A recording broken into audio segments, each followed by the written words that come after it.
How many of y'all remember the old country songs that Mama Tried? This sermon is not about that song. But it is about a mama that tried. And we will find her story in the book of 1 Kings, chapter 17. Now, Holy Spirit was showing me some things about this lady that I found pretty impressed by. I think it's a very good lesson for Mother's Day and really a lesson for all of us to open up our eyes and see what the faith of a parent, specifically a mama, can do and has done that we may not even recognize. So in 1 Kings 17, we're going to start in verse number 7. This is about Elijah. And during this time, there was a drought in the land. Nothing was getting watered, so nothing was growing. And everybody was about to experience a famine. In verse number 7, it says, "Sometime later the brook dried up because there had been no rain in the land. Then the word of the Lord came to him, 'Go at once to Zarephath in the region of Sidon and stay there. I have directed a widow there to supply you with food.'" So God's Spirit has already spoken to this widow lady. She has a small child and she has no husband, so she is a single mother taking care of her family and her household. She's doing it on her own, and apparently she is a godly woman because he has spoken to her and she has listened to him. All right? Now, anybody who is attempting to bring up or raise another human being is going to be faced with a very daunting task. It's going to be hard. It's going to be challenging. It's going to be stressful. There's going to be times when you don't know if you're going to live, and there's going to be other times that you don't know if the kids should live. There's all kinds of things like that. So it's very hard to raise a child. Now, sometimes parents and children, they disagree, they butt heads, there's disobedience or there's unforgiveness and stuff like that, and it can really muddle and cloud what God is doing behind the scenes. So I want us to make sure we understand what God is doing through this mama. Now, it says in verse number 10, "So he went to Zarephath, and when he came to the town gate, a widow was gathering sticks, and he called out to her, and he asked, 'Would you bring me a little water in a jar so I may have a drink?' As she was going to get it, he said, 'Also, bring me a piece of bread.'" Now, going to get a drink of water when the brook is dried up was already a challenge, but apparently they had some drinking water saved up. I don't know if it was Dasani or if it was, clay pot, but they had some water saved up. And she was going to get him a drink of water. But the bread was a whole nother thing. "I'll get you a drink of water, but bread?" Look at what she says. "As surely as the Lord your God lives, I don't have any bread, only a handful of flour in a jar and a little olive oil in a jug." So she starts off her response to the prophet Elijah with these words, "As surely as the Lord your God lives."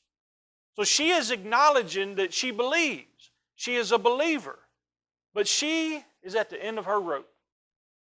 She goes on to say, "I'm gathering a few sticks to take home and make a meal for myself and my son so that we may eat it and then die. This is our last supper. This is our last meal. We have nothing else left. I don't know how we're going to make it. I don't know what else to do. But I'm going to have my last meal with my son, and then we're going to die."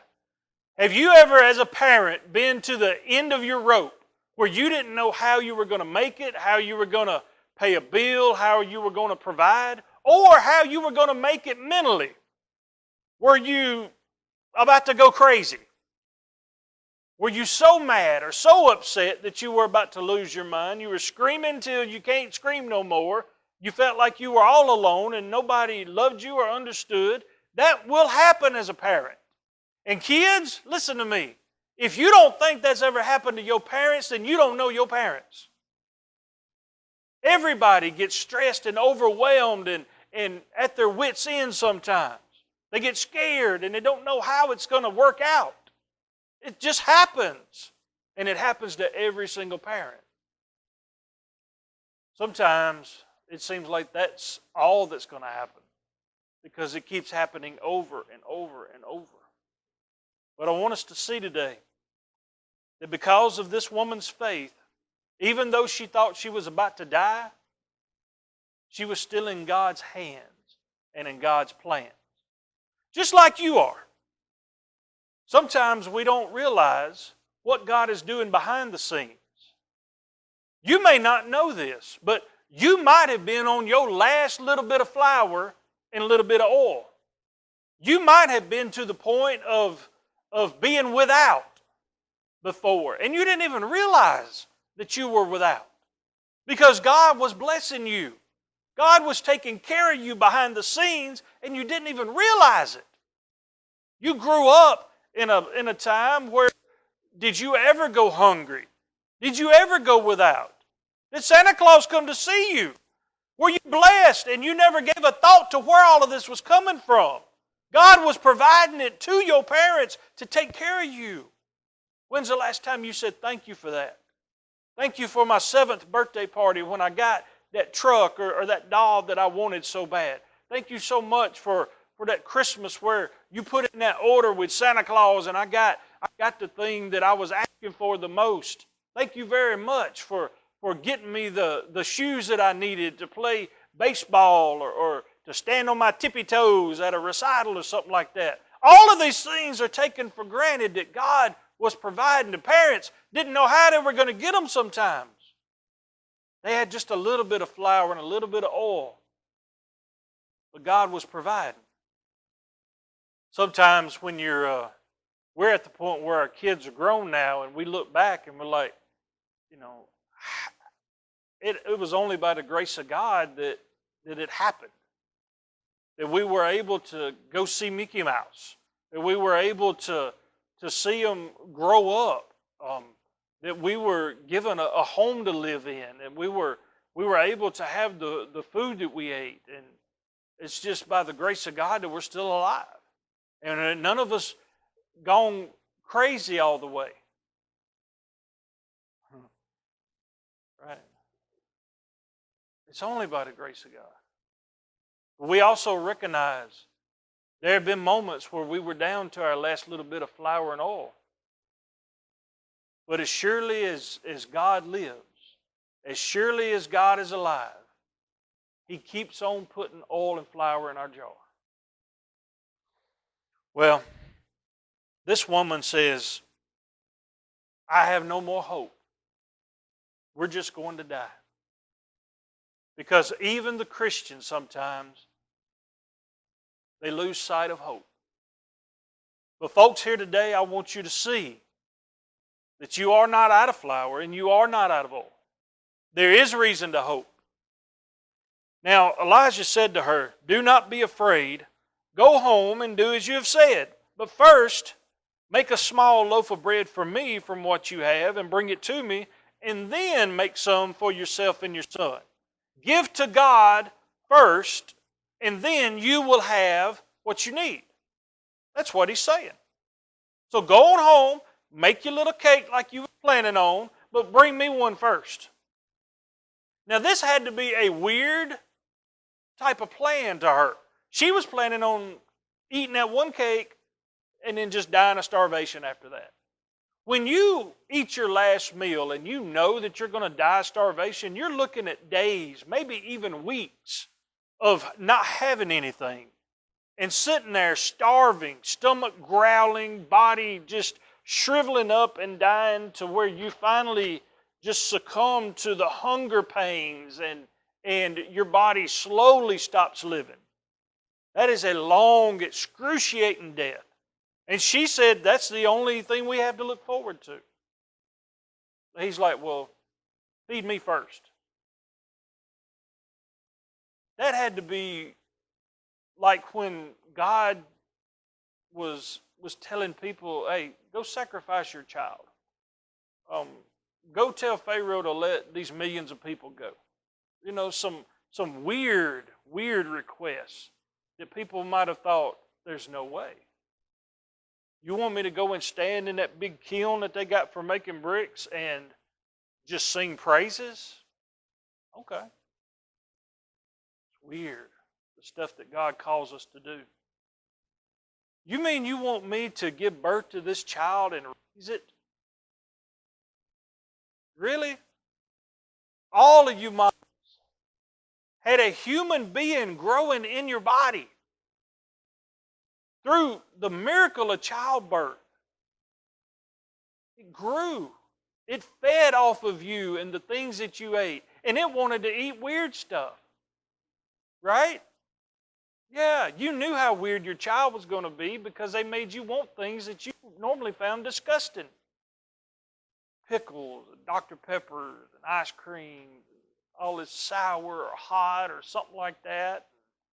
It was just weird.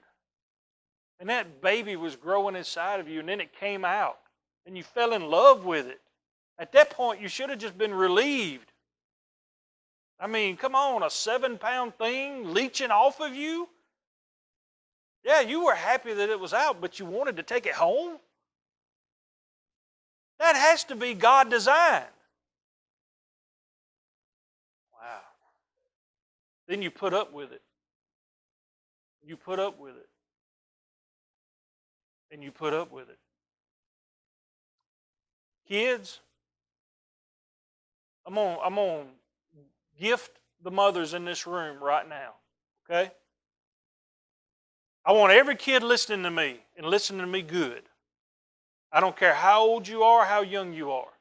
When your mama is in the bathroom, leave her alone. That is her office. That is her private space. Stay out. Okay? You let her crush her candies in peace. You let her put on her makeup in peace. Let's leave her alone. It can wait. It can wait. If the house is on fire or your finger is stuck in a rat trap, just knock and shout. But don't go in. That is not a place for you at that time. Mothers, you're welcome. And if your kids will listen and obey what I just said, you bring them to the house and I will put them to work. All right? I got a big yard over there and I got several pairs of scissors and we'll cut that yard all day long. Or you can just stay out of the bathroom. Yeah. Let her have a minute. I also know, mothers, that sometimes y'all go to the bathroom a lot more than daddies. I wonder, is it just to take a break? I wonder, is there anything going on in there? Or do y'all just go in there and just sit and be like, I just need a minute. This is my prayer closet. This is my war room. I just need a minute. Well, I don't know. Sometimes Alicia, she'll just come over here because she knows that we're not going to walk all the way over here to bother her. We'll just wait till she gets back. I'm just going to leave. So often, though, we will get to our wits' end where we need a minute to reset. And this, I believe this widow was at her wits' end. But Elijah told her, do not be afraid. Do not be afraid. Go home and do as you've said. And then in verse 14 he says, for this is what the Lord your God of Israel says. The jar of flour will not be used up, and the jug of oil will not run dry until the day the Lord sends rain on the land. So you are not going to run out until God provides another way. Things are not going to go totally awry until God gives you another way out. This problem is not going to overtake you until God gives you a way out of it. It's not going to go down where it's hopeless. We are never without hope with God. So as a parent, God understands what you're going through. He understands your stresses, your worries, your cares, all of the fears that you have. And He says to you today, do not be afraid. Do not be afraid. I will provide for you. If you are putting God first, if you are trying to live a godly life, if you're trying to raise your kids for the Lord in the Lord's service, then God is going to make sure that they're taken care of. But she went away and did as Elijah had told her. So there was food every day for Elijah and for the woman and her family. For the jar of flour was not used up, and the jug of oil did not run dry, in keeping with the word that the Lord had spoken by Elijah. So they kept rocking on, eating their little oily cakes, and everything was fine. But then it says, sometime later, the son of the woman who owned the house became ill, and he grew worse and worse, and finally stopped breathing. She said to Elijah, what do you have against me, man of God? Did you come to remind me of my sin and kill my son? There's going to be a moment in our lives where we think that we are living a good enough life, that we are good enough parents, that we are good enough Christians. But I'm going to tell you something, folks. There comes a time when things are going to go awry. A sickness is going to happen, or something tragic could take place. So often we tend to forget that we are not an immovable mountain. We can be shaken. And it is in that moment that we should cling to God. But instead we question Him. And we say, God, why did you let this happen? God, how could this be? Folks, every bad thing that happens is because of sin. And since we live in a sinful world where Satan is going around trying to, he's trying to trip us up. What better way to trip up a child of God than to get into their house? How many times have you had something go on in your home where you would be absolutely ashamed if people outside of your home found out about it? Or there was a fight or a fuss, or somebody was cussing or shooting or threatening, or who knows what goes on in y'all's houses.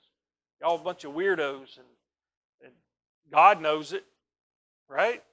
And everything's just like, woo. Let's not bring that up at church, all right? And we're going to church today. Make sure you don't, say anything to anybody about, what all went on this week, right? It reminds me of the time that Bubba from Rick and Bubba was playing this game with his youngins. And that game was, when the kids would run by, he would reach and grab their pajama pants and snatch them down. And that was the game. So when they went to Sunday school that next Sunday, he said, listen, you might not want to mention to your teacher that, we played that game, because it might not sound right. So went in there, and the Sunday school teacher said, how was your week? Said, Daddy pulls my pants down, but we're not supposed to tell anybody. There wasn't really a problem. But, afterwards, I'm sure there was some questioning or judgments that were passed. Like, oh, really? Okay. So I'm sure there's worse than that goes on in your homes that you don't want your kids to talk about. Maybe it relates to sin. Maybe your kids got on your nerves and you decided that you were going to be a sailor for a minute. And then the kids started talking like a sailor too. And pretty soon everybody in the house is in the Navy. Yeah. That could happen. It could happen. Or maybe, Daddy liked to have a cold beer every now and then. And the kids are like, I can't wait till I can have me a cold beer. And then later on, the kids become alcoholics. And like, well, what went wrong? What happened?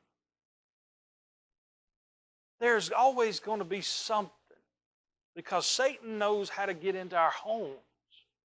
And if he can get into our homes, he's not worried about your church. He wants to get into your house, because if he can get into your house, then he can destroy your family and then just take you out of the church. He ain't worried about your church. He wants to get in your house. He wants to get in my house bad.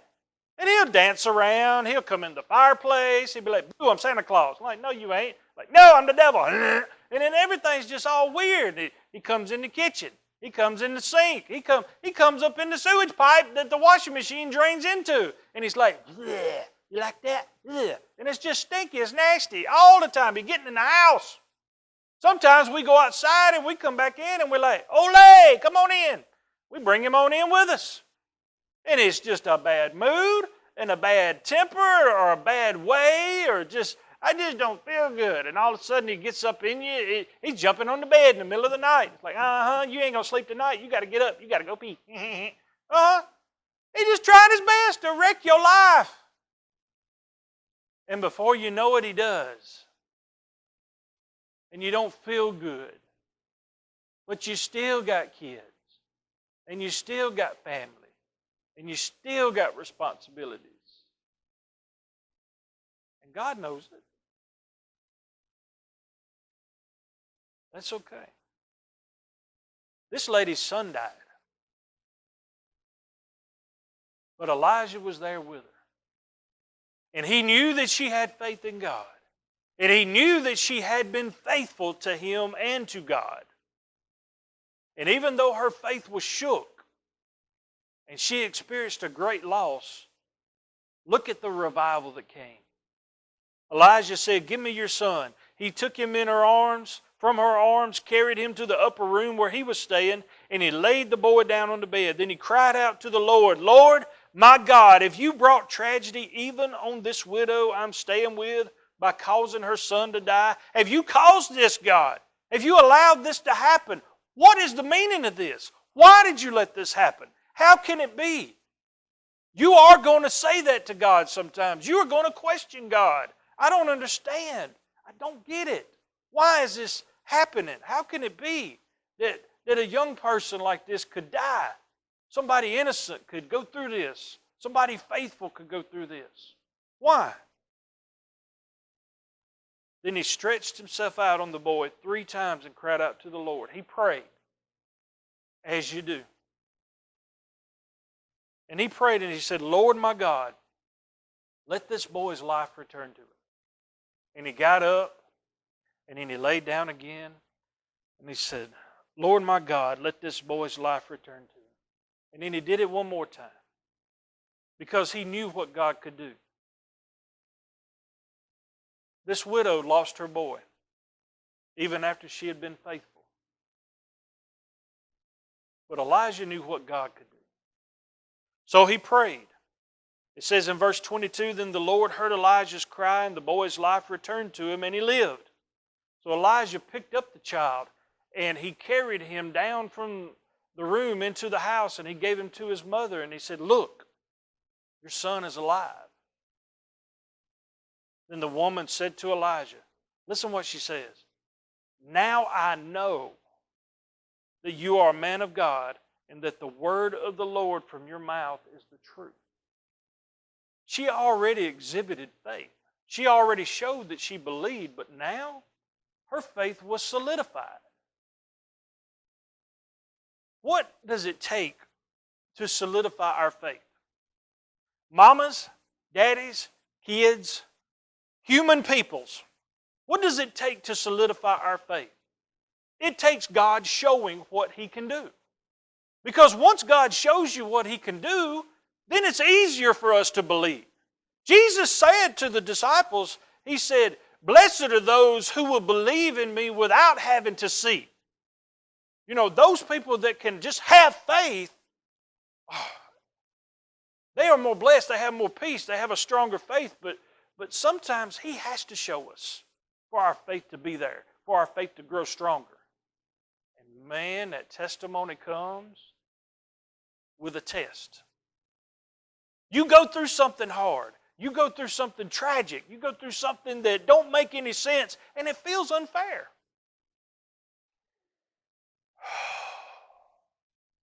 So many families change because they think that it cannot get better. It cannot come back from this. Bridges are burned, and then they are chopped up, and then they're ground up, and then they're turned into paper, and then new promises are written on them, and then they're burned again, and then they're turned into cat litter, and then you know what happens with that. That's like a family relationship. And then pretty soon it's like, well, nothing good can come of this. Yes, it can. Yes, it can. It can be turned into Febreze Tidy Cat. Mm-hmm. It can restore faith in a cat, and cats are evil, so hey. They are. Don't even at me. Ain't nobody ever had a cat that looked at it with love. Cats are all devious. They are. The devil might have been a cat. Hear me out. After he deceived woman, what happened? Then he was told that he would crawl on his belly. He could have been a cat. Or a dragon. I think he was a dragon. But he could have been a cat. Could have been a cat. He wasn't a dog. Because a dog wouldn't have, they don't like fruit.